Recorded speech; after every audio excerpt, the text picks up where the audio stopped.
wabarakatuh. Alhamdulillahi wa ba'd. Baik, saya akan melanjutkan tentang hakikat kitab, Quran, dan mushaf ya. Jadi harus dibedakan yaitu kitab. Apa itu kitab? Kitab itu catatan, dialah identik dengan iman. Dialah ma wuqira fil qalbi. Berarti kitab itu sudah ada pada diri Nabi Muhammad SAW. Itulah yang disebut kana khuluquhul Quran. Nah, ketika diekspresikan dalam kehidupan sehari-hari, baik tingkah laku maupun ucapan, itulah disebut dengan Quran. Nah, hanya saja Kanjeng Nabi atau Nabi Muhammad SAW membedakan, dan itu diketahui oleh para sahabat, antara Quran yang dalam kitabnya Kanjeng Nabi sebagai wahyu dari Allah gitu, ketika dikeluarkan namanya Quran, dengan ucapan Nabi sendiri yang bukan wahyu dari Allah yang disebut dengan hadis. Dan itu Nabi sangat memahami, para sahabat pun juga sangat tahu. Maka di awal-awal itu Nabi melarang menulis kecuali Quran. Di awal-awal yang ditulisnya Quran wahyu. Artinya apa? Berarti Kanjeng Nabi itu bukan menerima wahyu Iqra di Buah Hira, itu tidak. Ya, Kanjeng Nabi itulah sejak Nabi lahir itu di dalam dadanya sudah ada kitab namanya yaitu iman. Dialah amin. Ma wuqira fil qalbi, dial kitab. Dzalikal kitabu la raiba fi. Hanya ketika di Quran secara perlahan-lahan, namanya tidak lagi semuanya, tapi secara bertahap. Maka para mu'arikh ahli tafsir membagi menjadi Makkiyah dan Madaniyah. Yang diucapkan Nabi ketika beliau domisili di Makkah namanya Makkiyah, ayat-ayatnya Makkiyah. Yang diucapkan ketika beliau domisili di Madinah namanya Madaniyah. Maka ketika sudah di dalam itu angzal, wa kadzalika angzalna ilaikal kitaba. Itu kan jelas. Falladzina amanu, dijelaskan, coba nanti dicek ya, coba dicek di dalam surat Al-Ankabut ayat 47, 48, 49. Ayat surat Al-Ankabut surat ke-29. Wa kadzalika angzalna ilaikal kitaba. Demikianlah aku turunkan secara totalitas Alkitab, yaitu Alkitab dalam diri Nabi Muhammad SAW. Kemudian itulah yang disebut dengan wahyu. Nah, ketika disampaikan oleh Nabi Muhammad kepada mukmin, fungsinya hidayah. Falladzina atainahumul kitaba yu'minuna bih. Ya. Sedangkan orang-orang yang benar-benar berpegang teguh mengambil apa yang disampaikan oleh Kanjeng Nabi lewat imannya, dia beriman. Wa man haula'i may yu'min bih. Sebagian ada yang beriman dengan kitab itu, wa ma yajhadu biha, atau wa ma yajhadu bi ayatina illal kafirun. Nah, pengingkaran itu, kufur itu tidak lain sifat juhud.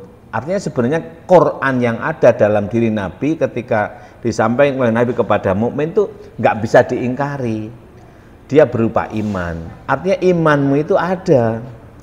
Hanya kamu Quran apa tidak? Lah itu, kamu tidak menjadi Quran, tidak sidik, tidak amanah, tidak tabligh, tidak fatonah, berarti kamu kafir gitu.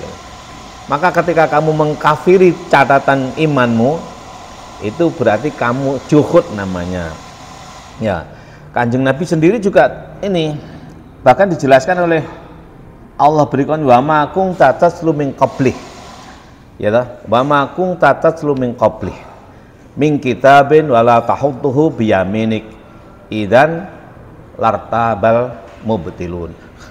Kamu sama sekali tidak pernah menulis kitab itu sebelumnya maupun ketika turun, nggak pernah. Itu ada angzalna ilaika, langsung turun kepadamu dari Allah. Kalau seandainya kamu menulis dengan tangan kananmu, ya takhutu biyaminik, ya diragukan tulisan itu, ya gitu jadinya.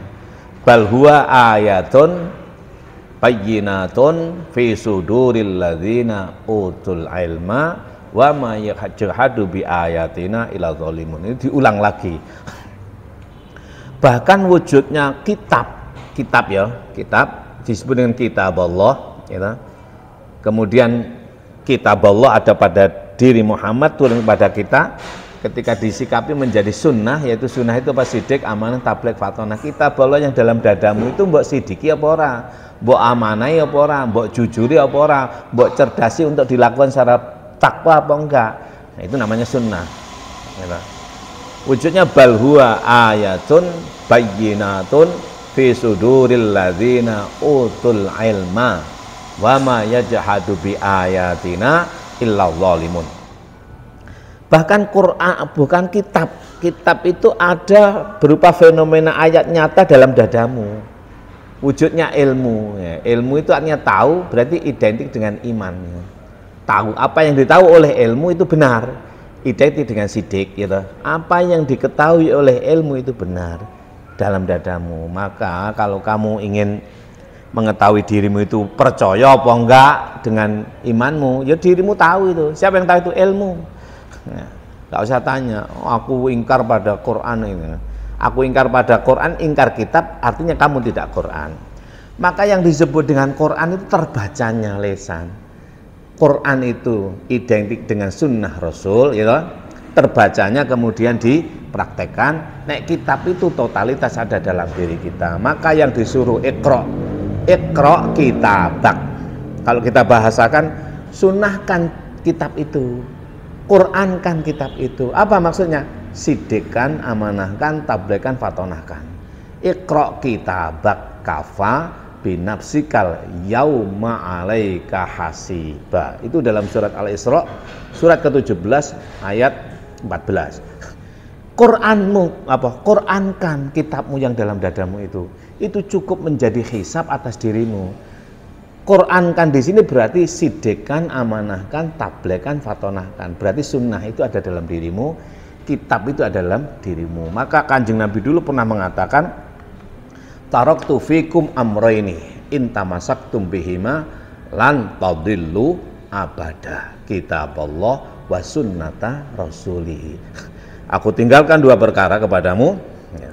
Kalau kamu berpegang teguh pada keduanya ini, selamanya tidak akan tersesat. Apa itu? Kitab Allah ada dalam dirimu, wa sunnata rasulih. Sunnah Rasul apa itu? Ya kamu Qurankan, kamu baca, kamu urai, kamu sidikkan, kamu baca itu. Gimana? Aku benar apa lagi? Ya, kamu baca itu. Iqra kitabak kafa binafsikal yauma 'alaika hasiba itu. Cukup itu, sudah dirimu. Nah sekarang mushaf. Apa mushaf itu? Ya mushaf itu lembaran. Maka harus dibedakan ya.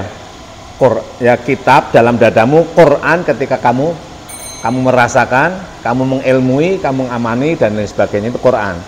Lah mushaf itu mana? Mushaf itu yang dicetak oleh percetakan, yang ditulis oleh Zaid bin Sabit dan seterusnya, dikumpulkan oleh Sayyidina Utsman, maka disebut dengan mushaf Utsmani.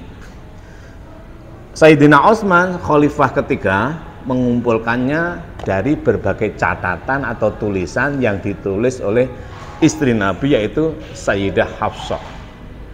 Sayyidah Hafsah ini binti Umar, putri Sayyidina Umar, menjadi istri Nabi. Kenapa? Dia itu seorang istri Nabi yang pernah dikursuskan untuk belajar catat mencatat, tulis menulis kepada orang Yahudi, termasuk belajar pengobatan. Maka orang yang pandai catat mencatat tulis menulis adalah Hafsah. Catatannya paling rapi, sehingga Sayyidina Utsman mengumpulkan mushaf itu dari catatan Hafsah. Nah itu mushaf itu dikumpulkan dalam lembaran, sahifah, tulisan. Maka tulisan yang ada dicetak oleh Menara Kudus, dicetak oleh Saudi Arabia, dicetak oleh Departemen Agama, itu mushaf. Qurannya mana? Hakikat Quran itu ketika kamu baca, kamu praktekkan. Kitab mana? Kitab itu ketika ini catatan dalam dirimu. Ini penuntun ibaratnya. Jadi gini ya, misalnya tulisan misal Tulungagung 20 kilo. Itu tulisan di atas mushaf gitu. Lah, hakikatnya tulisan itu sudah ada di sini dalam keyakinanmu. Sebelum kamu menulis itu sudah ada di sini. Kok Tulungagung? Ya kamu penelitian. Lah penelitian itu ini dibalik. Kalau penelitian itu bahasa Arabnya Quran, istiqra. Ya penelitian namanya. Kok tahu kalau Tulungagung itu 20 kilo? Ya diukur, dilakukan iqra, dilakukan Quran.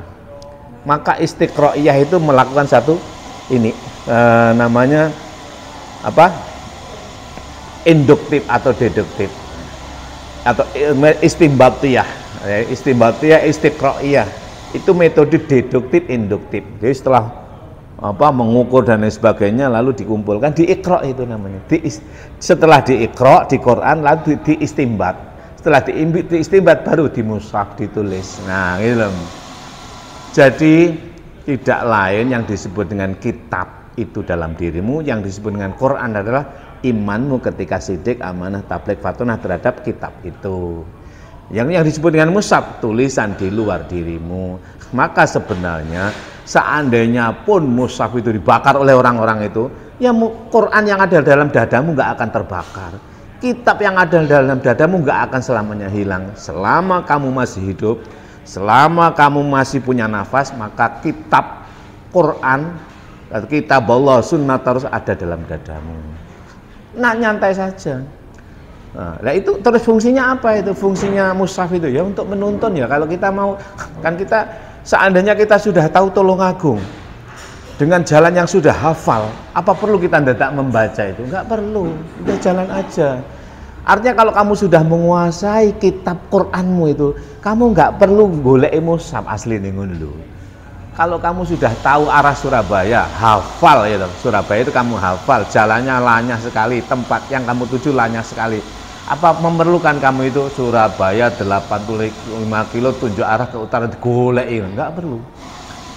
Gitu. Kenapa? Ya, kamu sudah hafal, sudah tahu dan bahkan sudah berpengalaman. Nah, apa perlu kamu itu golek mushaf itu ya? Ya perlunya bila kamu memerlukan. Apa itu?